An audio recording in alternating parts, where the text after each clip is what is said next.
Wow. I am literally breathless.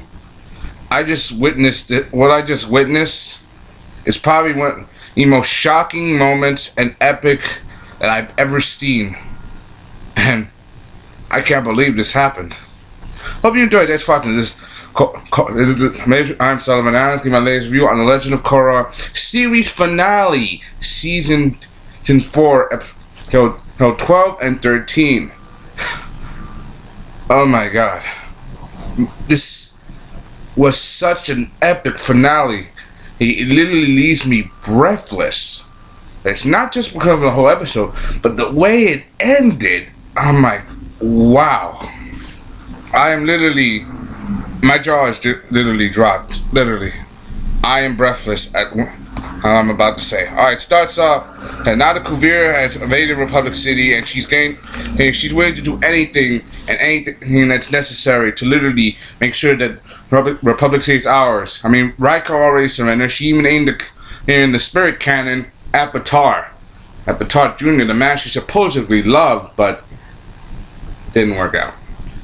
No, but you have to understand, this is now that Kuvira has gotten this close, she is not afraid to sacrifice anyone or anything to accomplish her goal.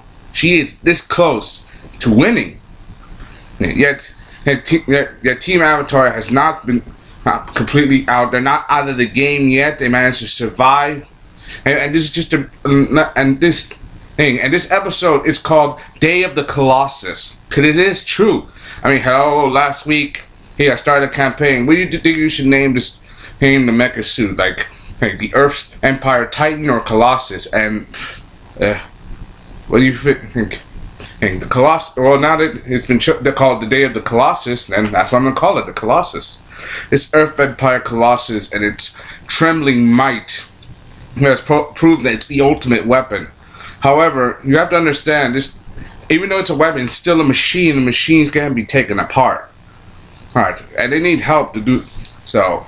And this whole city, Republic City, is turned into a literally a battlefield.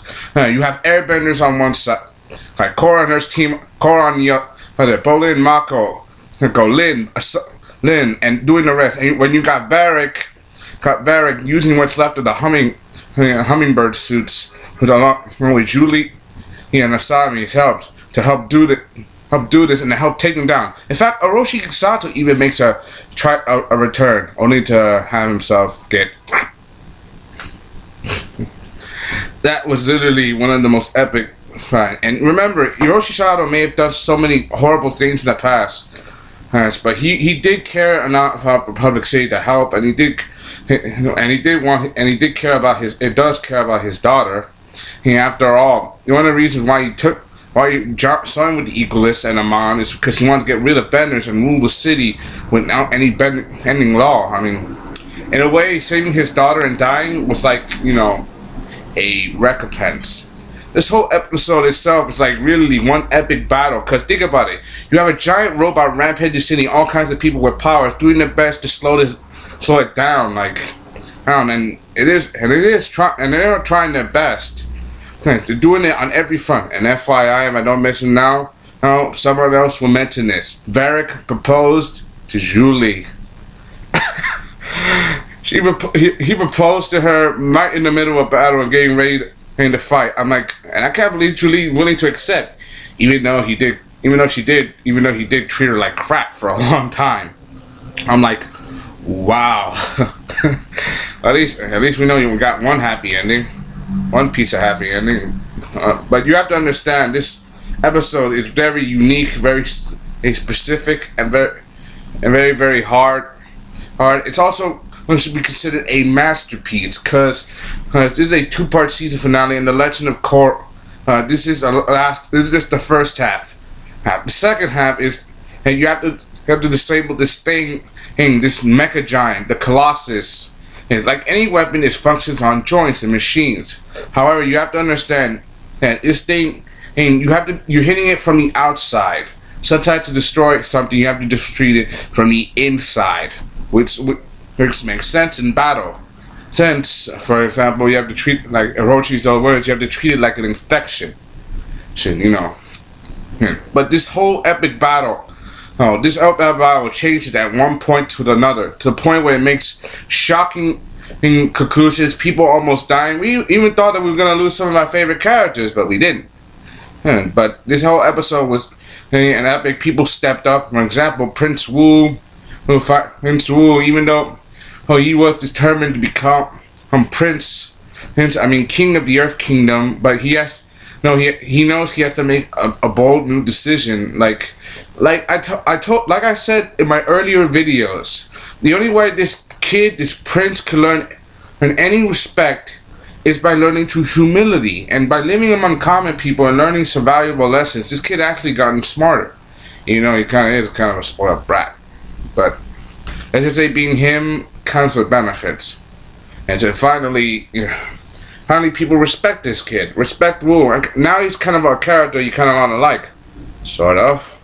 As the character you all see as Kai wants to be serious, but we all know he fails epically. Kind of like Bolin in his perspective.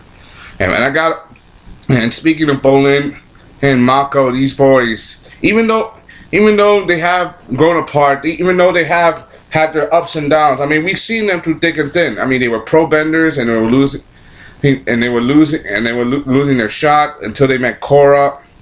They fought against the Egoists to protect Rubber City. They fought against the spirits and Unalak and Vatu, Unavatu.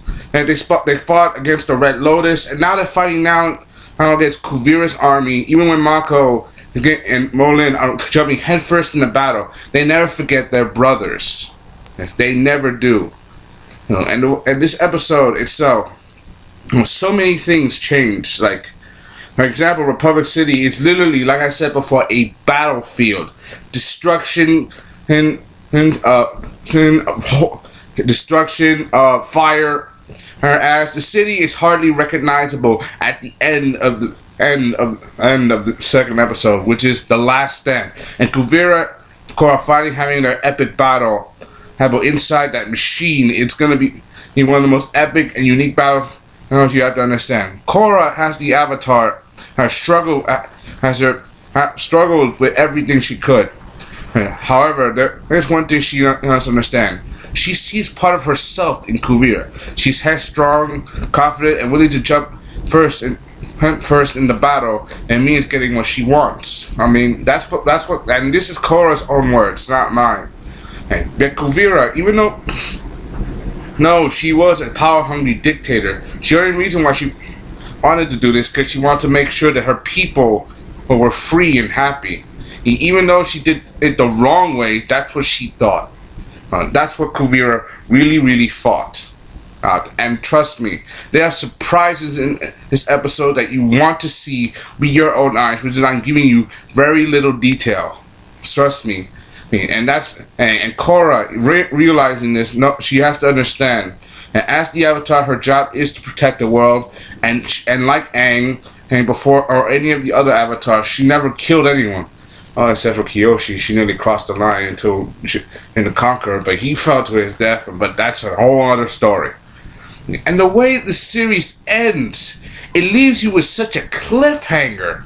Why? I'm not going to tell you what it is, but trust me, it's something you're going to have to watch. It's people in this episode itself are given a special midnight review, special midnight release. This was released the day turned early release, and it was trending all over the world. And this episode and these two-parters, these episodes ended on such a high note that people are gonna start talking. Some people are gonna like it. Some people are gonna hate it. I'm like, what is gonna happen? Even the creator said that the creator Bush Winter said he's not gonna make more Legend of Korra. This is gonna be the last. But the way that it ended, people are gonna start talking, and it's gonna lead to a lot of talks. Calls, some from Nickelodeon, because they're probably gonna they probably won't approve of this kind of ending or this kind of showing. And this episode is supposed to be revealed on public television tonight, on television. But we all know they like to release it early online.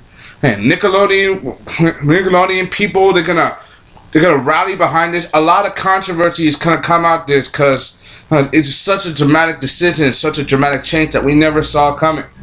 I mean, like literally, like the way it ended. You have to understand. I can't explain it for you. This is something you have to see for yourself. I put the link down in the description. And even though Legend of Korra is not better than the Avatar: The Last Airbender, and it tries to be. It tries. I'll give it respect for that. It tries to be, even though it's a follow-up series to the original story, years, decades after what happened in The Last Airbender. It tries its best. So please just try to give it the respect you deserve, even though you may hate it, even though you like it, even though you may hate it. Please just try to give it some respect. If you are a true Legend of Korra fan, and you'll respect it, but if you don't, that's your opinion. I'm not telling you what to do. Just saying. Hope you enjoyed. That's fine. This is Solomon you on the Legend of Korra season finale. Hope you enjoyed. That's fine. The comment, subscribe. Thank you. Hope this was a epic finale. And like I said, there's a lot of surprises which I cannot tell you. Thank you and good night, Legend of Korra.